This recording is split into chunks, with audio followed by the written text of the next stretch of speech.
The Story of American Hustle, 2013. In 1978, con artists Irving Rosenfeld and Sidney Prosser have started a relationship and are working together. Sidney has improved Rosenfeld's scams, posing as English aristocrat Lady Edith Greensley. Irving loves Sidney, but is hesitant to leave his unstable and histrionic wife Rosalind, fearing he will lose contact with his adopted son Danny.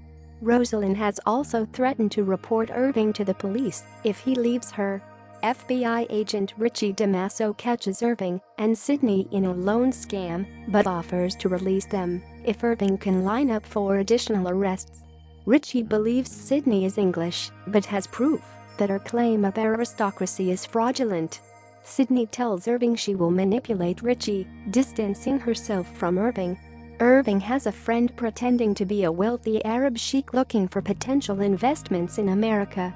An associate of Irving suggests the sheik do business with Mayor Carmine Polito of Camden, New Jersey, who is trying to revitalize gambling in Atlantic City but has struggled to find investors. Carmine seems to have a genuine desire to help the area's economy and his constituents. Richie devises a plan to make Mayor Polito the target of a sting operation, despite the objections of Irving and of Richie's boss, Stoddard Thorson. Sidney helps Richie manipulate an FBI secretary into making an unauthorized wire transfer of $2 million. When Stoddard's boss, Anthony Amato, hears of the operation, he praises Richie's initiative, pressuring Stoddard to continue. Carmine leaves their meeting when Richie presses him to accept a cash bribe.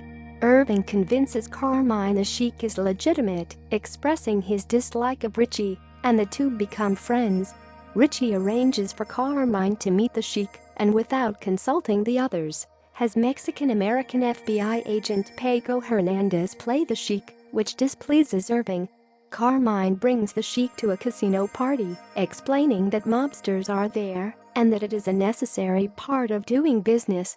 Irving is surprised to hear that mafia boss Victor Taligio, right-hand man to Meyer Lansky, is present and that he wants to meet the sheik.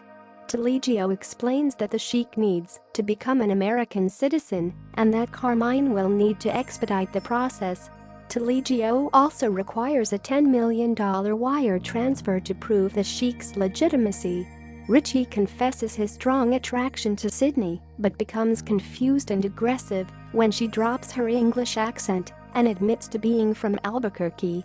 Rosalind starts an affair with mobster Pete Musane, whom she met at the party.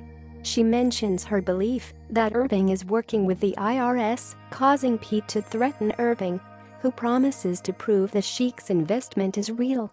Irving later confronts Rosalind, who admits she told Pete and agrees to keep quiet but wants a divorce.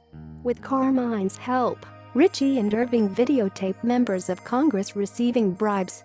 Richie assaults Stoddard in a fight over the money and later convinces Amato that he needs the $10 million to get to Taligio but gets only $2 million. A meeting is arranged at the offices of Taligio's lawyer, Alphonse Simone, but Taligio does not appear. Irving visits Carmine and admits to the scam, but says he has a plan to help him. Carmine throws Irving out, and the loss of their friendship deeply upsets Irving. The federal agents inform Irving that their $2 million are missing and that they have received an anonymous offer to return the money in exchange for Irving and Sidney's immunity and a reduced sentence for Carmine. It is revealed that Alphonse Simone, with whom Richie had arranged the wire transfer, was a con man working with Irving and Sidney. Amato accepts the deal, and Stoddard removes Richie from the case, which ends his career.